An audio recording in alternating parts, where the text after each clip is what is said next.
er i dag et relativt modent kvarter med mange gode restauranter. We are now in Nyhavn, in English New Harbour. New Harbour was excavated in 1671 and is known as the longest bar of Copenhagen. In former times, Nyhavn had a very hectic nightlife. There was a lot of naughty pubs and seamen pubs, and this side was known as the naughty north side.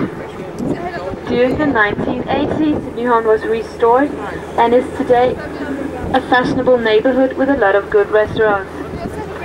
Wir sind jetzt im Nyhavn, auf Deutsch Neuer Hafen. Nyhavn wurde in 1671 mit vielen guten Restaurants. Pas på den næste bro er lav.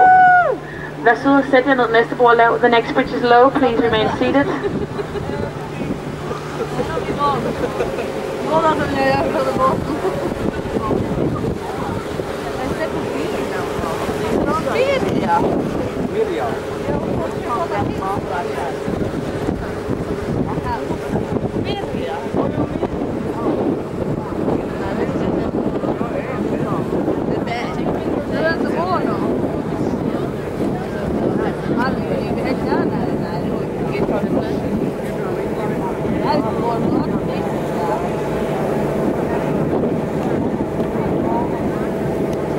Det var en gave fra rederiet AP Møller Mærsk, og det er tegnet af arkitekten Henning Larsen. De große Fähre hier links ist die Fähre, die fährt nach Oslo in Norwegen.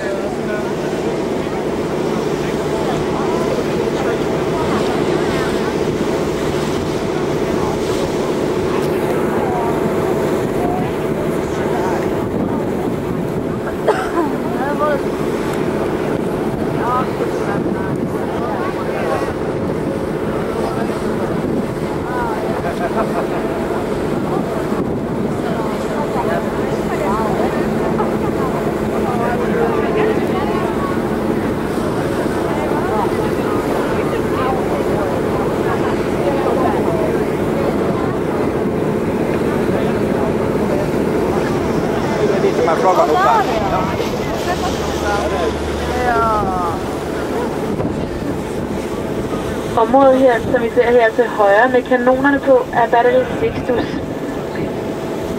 Her blev der tidligere i dag affyret en kanonsalut til ære for Mary og Frederik. Det danske flag har vajet her i mere end 200 år. The green area to the right is called Battery Sixtus. Her fremme på den højre side vil I se Königliche Jagd Dannebrog. Heute schön dekoriert ist. Heute gibt es eine Feier für Mary und Friedrich, die königliche Prinzessin und Prinzessin. I aften vil være en udstilling, som er åben for offentligheden. Der er blandt andet flere forskellige militære ubåde, både og køretøjer.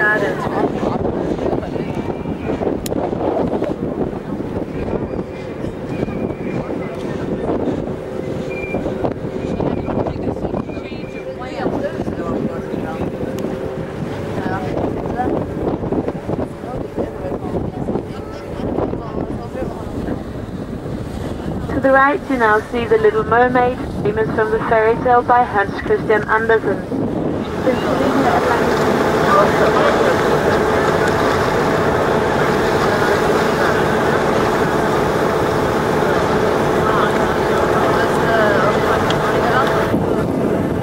Herinde til højre kan I nu se den kongelige residens Amalieborg med Amaliehaven i forgrunden. Amalieborg Slot består af 4 ens palæer.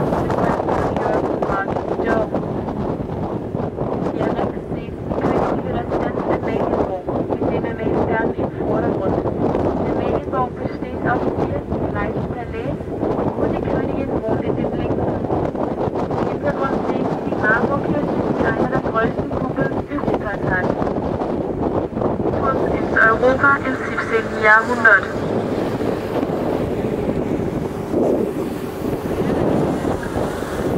Vi sejler nu ind i Christianshavn, hvor I kan se flere husbåde på begge sider af kanalen. Vi har alle sammen tilbage her, de her landninger, vi har, så man havde vi kæmpe. Christianshavn blev anlagt i 1617, da kong Christian IV ønskede at anlægge en købmandsstad her. Men han løb ind i et problem, da grundene primært bestod af mudder og slam. Så han endte med at give grundene gratis væk til købmændene, og oven i hatten fik de også 12 års skattefrihed. I dag er Christianshavn blevet et meget populært kvarter. We are now in Christianshavn, which was let out in 1617. The Danish king, King Christian IV, ended up giving away the grounds for free, and on top of it, the merchants became 12 years without paying taxes. Today, this area is very popular. Wir sind jetzt in Christianshavn. Christianshavn wurde im 1617 ausgegraben. König Christian IV wünschte hier eine Kaufmannsstadt anzulegen. Aber den Grundstücken bestand nur aus Schlamm und Moras. Deshalb erschenkt den Kaufleuten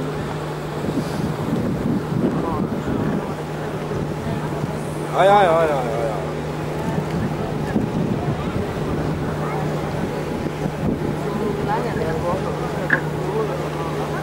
Det gule hus her til venstre blev i sin tid bygget som et hjem for forældreløse drenge. Sidenhen blev det lavet om til et marinehospital, og i dag er det Orlogsmuseet, som har en fantastisk samling af gamle skibsmodeller. The Yellow House to the left was originally built as a home for orphan boys. Later on it was turned into a marine hospital, and today it is a naval museum which has a beautiful collection of old ship models. Das gelbe Gebäude hier links wurde als Heim für elternlosen Jungs gebaut. Später wurde es als Marienkrankenhaus benutzt und heutzutage ist es ein Marinemuseum mit einer sehr schönen Sammlung von Schiffsmodellen.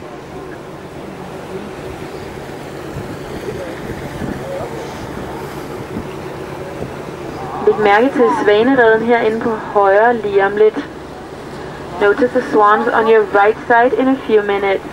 Bemerken Sie die Schwanen hier rechts in wenigen Sekunden.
Gamle fyrskip her.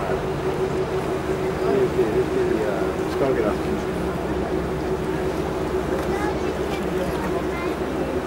Og Kattegat. Made out of sandstone. The marble bridge and the two palaces to the right are the only remains of the first Christiansborg Palace from 1740. Die nächste Brücke heißt die Marmorbrücke. Die Marmorbrücke und die zwei Palais hier oben rechts sind die einzigen Resten der ersten Christiansborg Schloss aus dem Jahr 1740.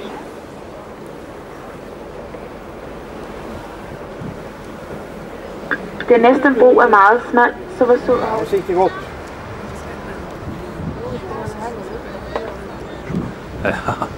Opp med Ødby, så kan meldt.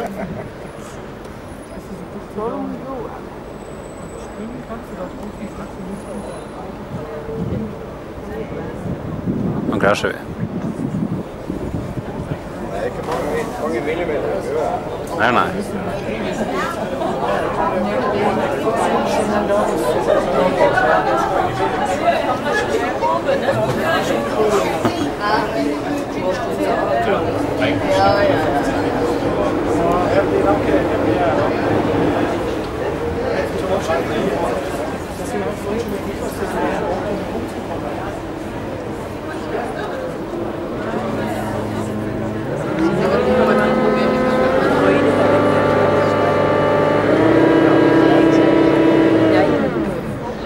Who lived in Rome for more than 40 years.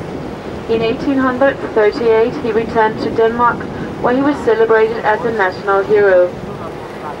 Das gelbe Gebäude hier rechts ist Thorvaldsens Museum. Bertel Thorvaldsen war ein dänischer Bildhauer, der mehr als 40 Jahre in Rom gelebt hatte. The palace contains the Queen's State Rooms, the Danish Parliament and the Supreme Court. Hier rechts sehen Sie das Christiansborg Schloss aus dem Jahr 1928. Dragetårn med 4 draghaler, og oppe i toppen ser jeg 3 kroner, som symboliserer de 3 skandinaviske lande, Danmark, Sverige og Norge. To the right you now see the old stock exchange, which was built by the Danish king and design exhibitions.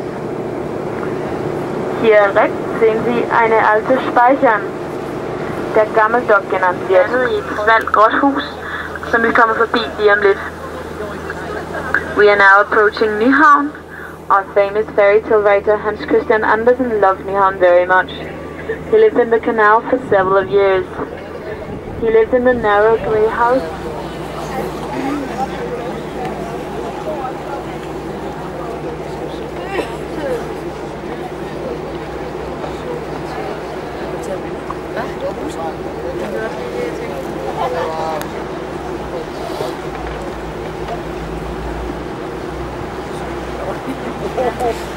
I hope you enjoyed it and I wish you a pleasant stay in the sunny Copenhagen. Für diejenigen, die hier auf Nyhavn eingestiegen sind, ist die Tour jetzt zu Ende.